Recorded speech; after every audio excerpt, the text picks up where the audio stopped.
السلفية هم من كانوا على مذهب السلف الصالح من الصحابة والتابعين.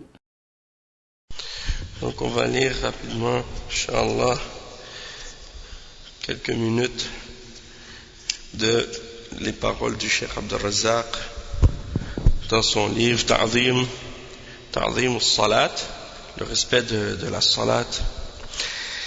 Et on est toujours dans la partie où le Cheikh il parle du statut de la prière, Makanatu Salat.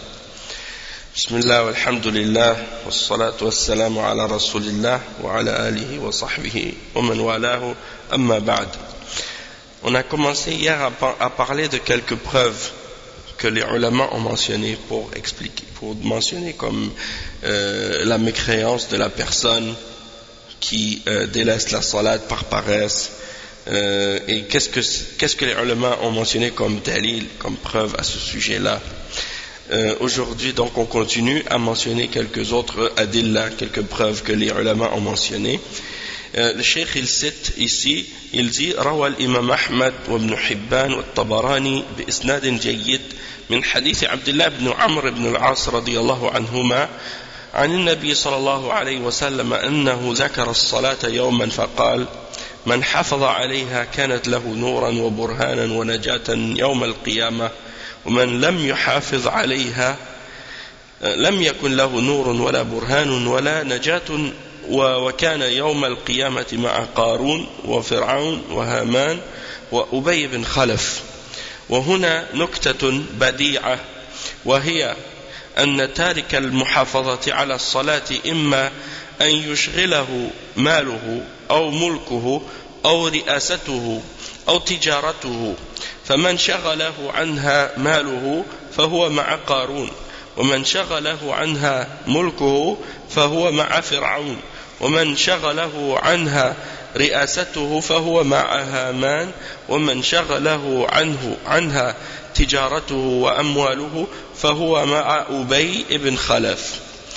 Donc l'imam Ahmed et Ibn Hibban et At-Tabarani, ils rapportent par une chaîne de transmission qui est bonne un hadith qui est rapporté selon Abdullah ibn Amr ibn al-As radiyallahu anhuma, que le prophète Muhammad sallallahu alayhi wa sallam, lorsqu'il a mentionné un jour la prière, la salat, il a dit: quiconque préserve sa salat, elle sera pour lui une lumière, une preuve et un salut au jour de la résurrection.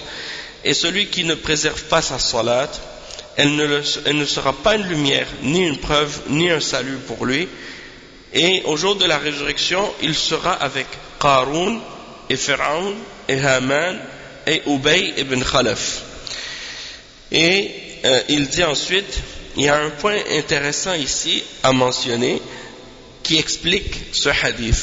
C'est que l'abandon de la salat, ou bien de ne pas préserver sa salat, soit que c'est parce que quelqu'un a été distrait par ses biens, soit par sa propriété, soit parce qu'il avait un statut de dirigeance ou de gouvernance, ou bien c'est par rapport à son commerce. Donc celui qui a été distrait par son argent, il va être avec Qarun. Celui qui a été distrait avec sa propriété et son royaume, il sera distrait, il sera ressuscité, ou il sera avec Pharaon. Et celui qui a été distrait de la salat à cause de le statut qu'il avait, qu'il était responsable ou dirigeant de quelque chose, il sera avec Haman, comme Haman était le ministre de Pharaon. Et celui qui a été distrait de la salat par son commerce, il sera avec Ubay ibn Khalaf, parce que c'était un tajir, c'était un commerçant, tajir Quraysh, et c'est lui qui a ramené les idoles autour de la Kaaba, c'est lui qui les a ramenés après Ibrahim alayhi salam.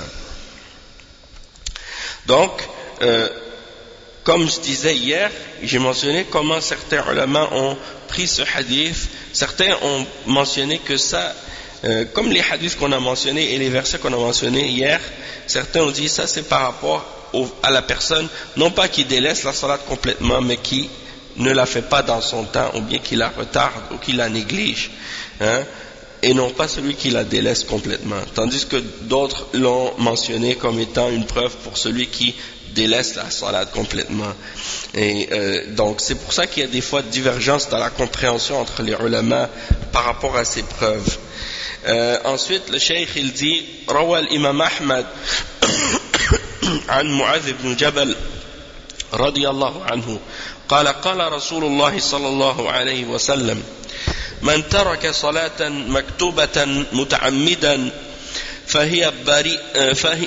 فقد برئت منه ذمة الله وهو صحيح.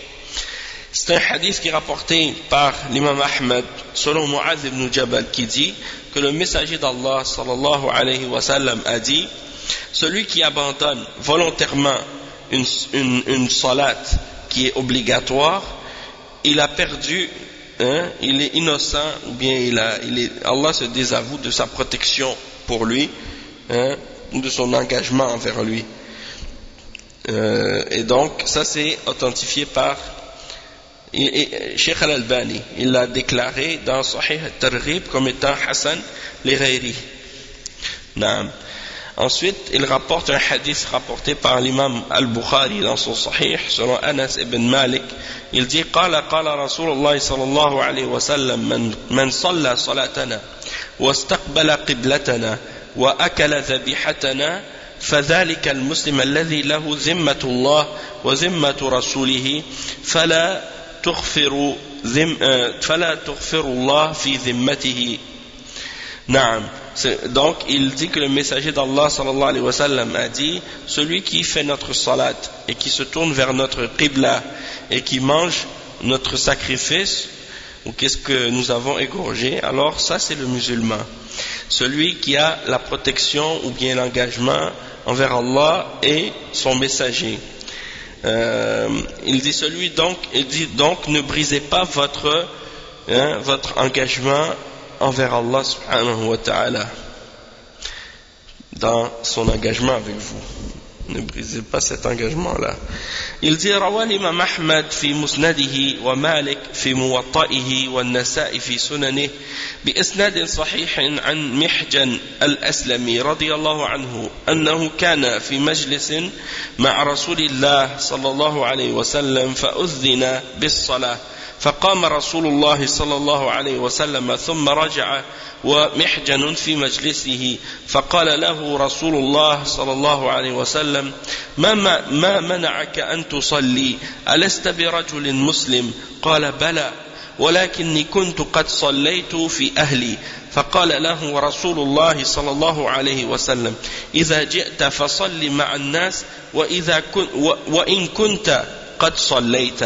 وقد جاء عن الصحابة رضي الله عنه في هذا المعنى آثار كثيرة منها. Donc ça c'est un hadith rapporté par l'imam Ahmed dans sa Musnad et l'imam Malik dans la Muwatta et An-Nasa'i dans son Sunan avec une chaîne de transmission authentique selon Mihjan al-Aslami radiyallahu anhu qu'il était assis avec le messager d'Allah sallallahu alayhi wa sallam. On a fait l'adhan pour la salat, hein, et l'iqama, les gens se sont levés pour faire la prière. Puis quand le messager d'Allah sallallahu alayhi wa sallam a fait la salat avec les sahaba, et quand il est revenu, il a trouvé que Mihjan est resté à la même place où il l'a laissé. Alors il lui a dit, hein, le messager d'Allah sallallahu alayhi wa sallam lui a dit: qu'est-ce qui t'a empêché de prier avec nous, hein? Mais qu'est-ce qui t'a empêché de prier? Est-ce que tu n'es pas un homme musulman, hein? N'es-tu pas un musulman? Il lui a dit: certes je suis musulman, mais j'ai déjà prié cette prière avec ma famille avant de venir. Alors le messager d'Allah sallallahu alayhi wa sallam, il lui a répondu en disant: si tu viens, il dit, prie avec les gens même si tu as déjà prié auparavant. Si tu viens, prie avec les gens même si tu as déjà prié auparavant. C'est-à-dire que pour toi tu vas prier cette prière, même si tu as déjà prié cette prière, prie avec les gens, ça va être une prière surérogatoire pour toi. D'accord? Donc ça c'est parmi les preuves qui ont été mentionnées par les ulama à ce sujet-là. Donc il dit qu'il y a plusieurs paroles des sahaba dans la même signification. On va les lire la prochaine fois, Inch'Allah. Subhanakallahumma bihamdik, ashhadu an la ilaha illa ant, astaghfiruka wa atubu ilayk, wa sallallahu wa sallam ala nabiyyina Muhammad wa ala alihi wa sahbihi ajma'in. Wassalamu alaykum wa rahmatullahi wa barakatuh. Hey, nah.